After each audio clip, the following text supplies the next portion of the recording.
of feast and famine cycles in the foundation. It looks as though the pandemic will be with us for a while. It has and can still play havoc with many businesses. The same is also true with businesses in regular times. History can be a predictor of future events, as long as you know what to look for and what you are looking at.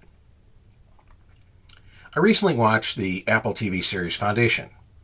It's based on a series of articles by Isaac Asimov in the 1940s, which were turned into novels. It was one of the first science fiction books I ever read, and it sucked me in. It is a bit surprising that it took 70 years to turn it into a show or a movie. The story takes place thousands of years into the future. Humans inhabit hundreds of planets throughout the galaxy and are ruled by one emperor.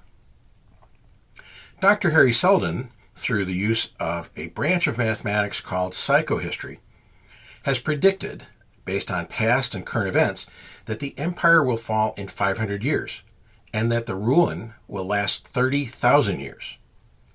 But by following the predictive math of psychohistory into the future, it can be rebuilt in only 1,000 years. But back to business cycles. Whenever I put together budgets, whether revenues, advertising, marketing, costs, I go back several months, quarters, or years to see the pattern. As an example, HVAC contractors tend to be extremely busy in the middle of summer because of breakdowns in air conditioning systems. If you're an HVAC contractor in the northern states, you're busy in the middle of winter because of the breakdown of furnaces. The spring and fall are quieter times because of the nice weather and no need for either AC or heating. This cycle has gone on since the invention of air conditioning.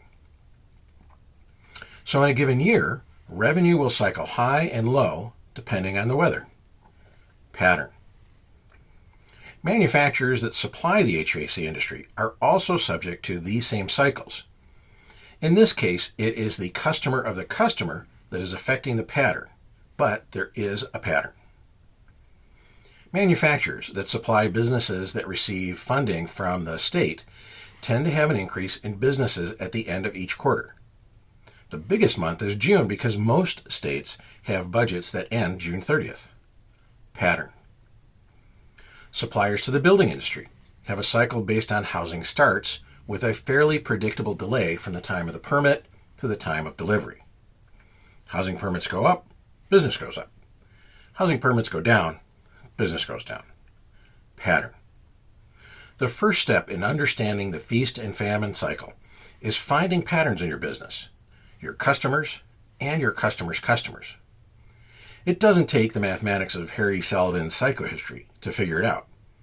Just that you look at your own numbers and events that happen around those numbers to understand the patterns.